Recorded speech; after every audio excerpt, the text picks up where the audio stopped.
Forget the minion rule. Let's copy DC20's tiered damage system so we can chop those monsters down. Today on RPG Bullets. First and foremost, let's give a shout out to Dungeon Coach for creating that DC20 and enlightening us, showing us that tiered damage system that we now can use for Dungeons and Dragons or any RPG system that uses that armor class or target number to cause a hit. If you haven't had a chance, check out my DC20 review without the hype, where I compared D&D 5e, the standard, versus DC20, just to kind of point out some differences. If you haven't heard of DC20's damage tiered system, here's a quick overview. Essentially, you have a target number. In the case of DC20, it's physical defense. You either hit that target, or if you go 5 above it, you do 1 extra damage. So keep in mind, in DC20, the damages are low. Every time you roll 5 points above that physical defense, you increase the damage of the weapon by 1. And essentially, by the time you're hitting anywhere up to 5 points of damage for a weapon that could potentially only do 1 point of damage, really making DC20 hits one of the most lethal strikes you'll ever see in any RPG system. So what I decided to do here is essentially copy that DC20 system.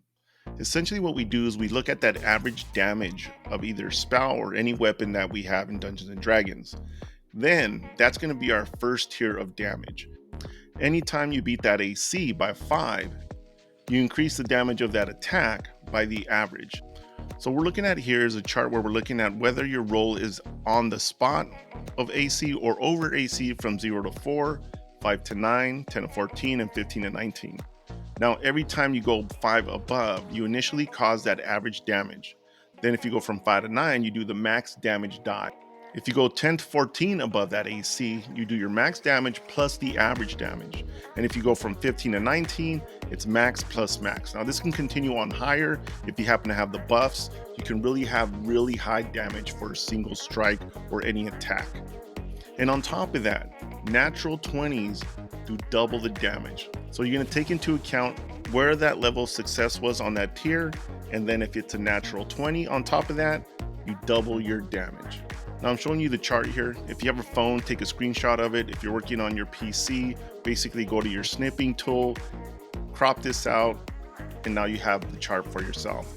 In addition, go ahead and modify this any way you want, because in D&D and all other RPG systems, we homebrew and modify everything. Let's take a look at some examples. Here's the longsword.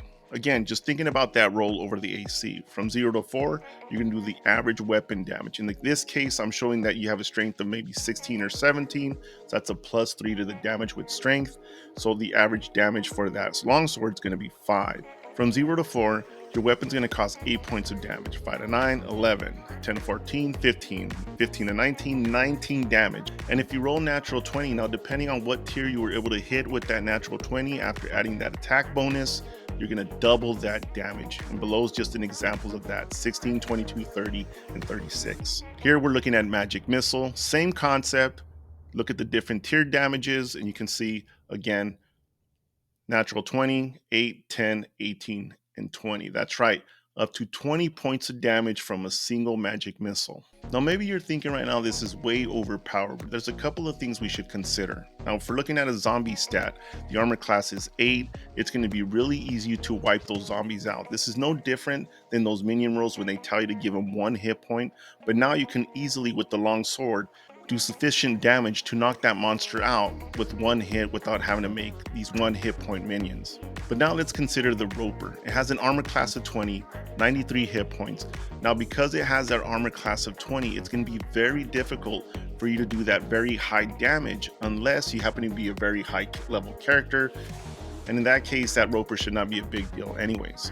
Now the other thing to consider is the hit points. Now what we're looking at here is a zombie stat. You can see that the hit points are 22, but that is the average. If you really want to increase the strength of those zombies, just double those hit points. Same thing goes with that Roper, 93 hit points, double that, 186 hit points. Now you still may be thinking that this is still way overpowered. Now let's consider the Ancient Blue Dragon. And you can see here that the average hit points are 481. Double that to get the max hit points. Now we're looking at a very formidable blue dragon. On top of that, it has those legendary resistances, so you're not going to be able to wipe it out so easily using your different types of spells. And that's it, everybody. I wanted to show you that you can get rid of those minion rules, use DC20's tiered damage system, and by modifying a couple of things here and there, the stuff that DMs and GMs do, we can easily use DC20's damage system and create a much more lethal game for you, allowing you to really chop those monsters down. You can use the damages that are there. You can still use all that damage that your characters do and not have to really modify those monster stats that much. If you really want to increase the power of those monsters, just double those average hit points that are listed. Use some legendary resistances if you have to, modify that stat block. Legend tells of a legendary warrior. The final thing I want to say is this tiered damage system goes both ways, which means if your armor class is low and their to hit bonuses are high, you are essentially. This is RPG Boons, where we talk about everything RPG and how everything is RP. I'm Don Franco 3. If you love the cut of my gibberish, please hit the subscribe, leave a comment. I'll get back to you. Until next time, see you later.